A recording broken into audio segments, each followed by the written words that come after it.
We collected data, we went around everywhere.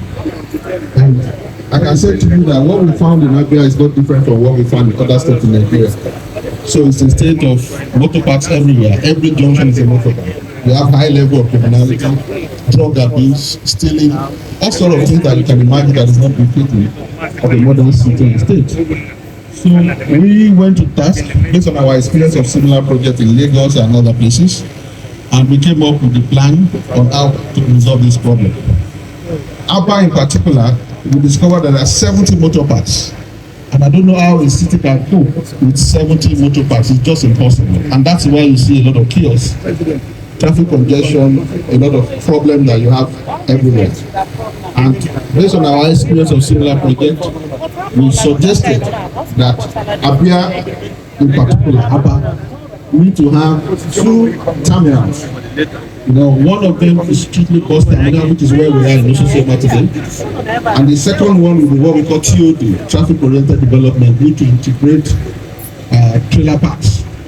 Apart from dealing with the issue of motor parks, the other issue we have has been the issue of junctions. There are about 9 critical junctions in ABIA that are causing traffic problems. Based on our experience of similar projects, over 70% of your traffic is always at junctions. So we need to deal with these issues as well. The third leg of the problem are lack of bus stops and bus stations. Buses and taxis and cars are parking virtually everywhere because there are no provisions. So these are the issues that we're dealing with, and we have come to town to say that we have a solution to this problem. And His Excellency and his administration, being a future-thinking, visionary administration, tasked us to say, yes, let's have a solution. And here we are today, we have designed, and some of the solutions, you see them in the brochure right before you. I want to assure you that we have the experience, we have what it takes. In the next 12 months, the ABIA you know is not the same ABIA you will see again. By the time this project is done and completed, we want to assure you and promise you that in this city, people will be able to use modern facilities. Okay, there will be terminals that indeed people will be very happy to shop.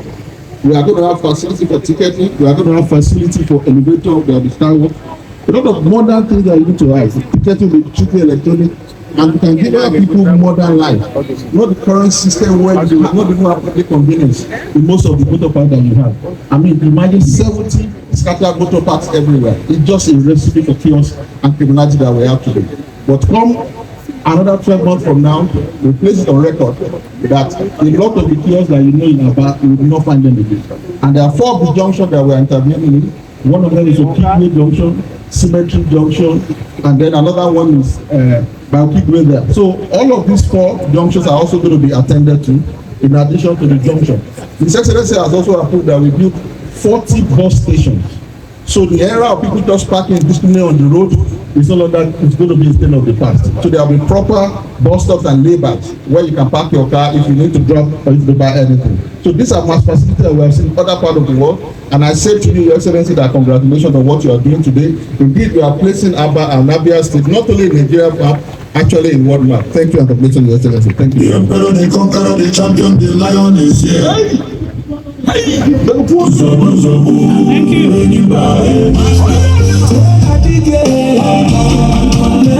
Thank you very much.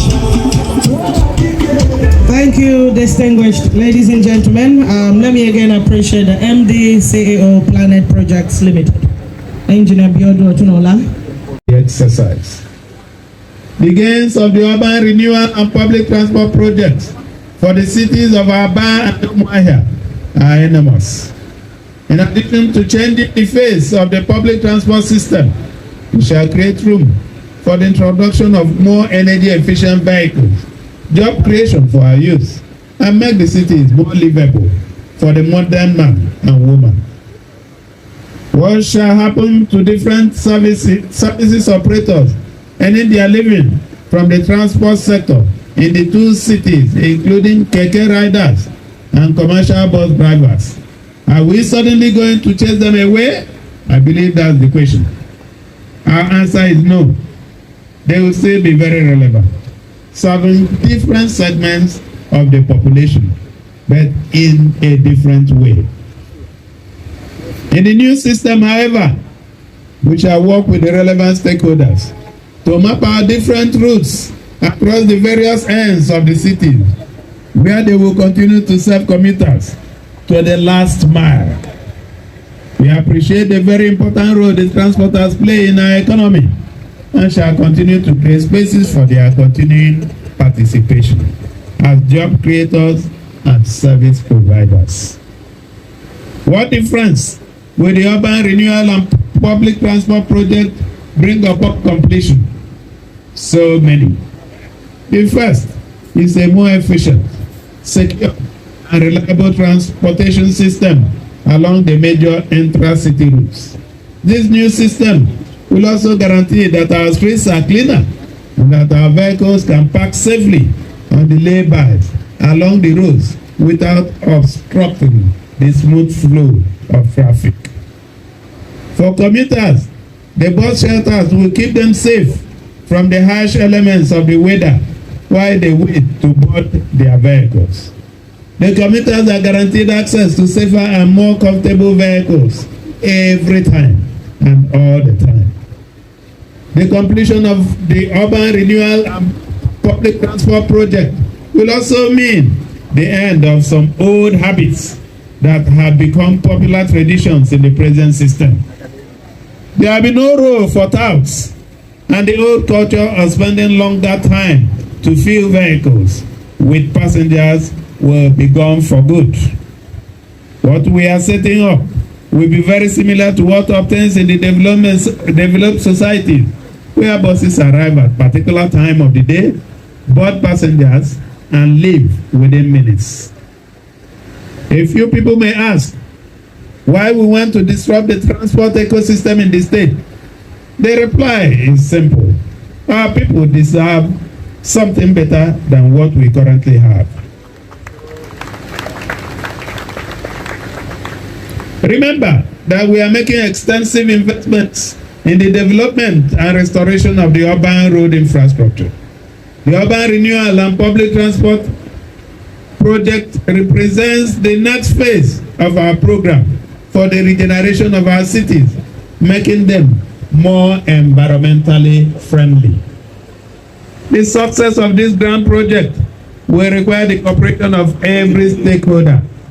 We invite you to give the necessary support to the contractor, Planet Projects, which has demonstrated excellence in the delivery of projects of this nature around the country. We expect that they will leverage their extensive experience in project execution and management to complete this assignment on schedule. The various agencies and organs of the government shall continue to engage with the relevant stakeholders, smoothing rough edges and working actively to see to the timely completion of this project.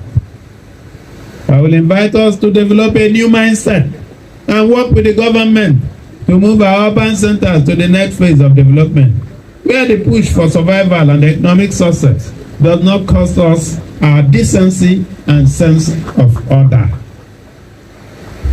The urban renewal and public transport project will come, as you have heard from the various project managers, with modern bus terminals and shall have in them public conveniences, water treatment buildings, amongst other facilities that will make the adoption of a new habit very necessary as we interact with the city and its wider ecosystem.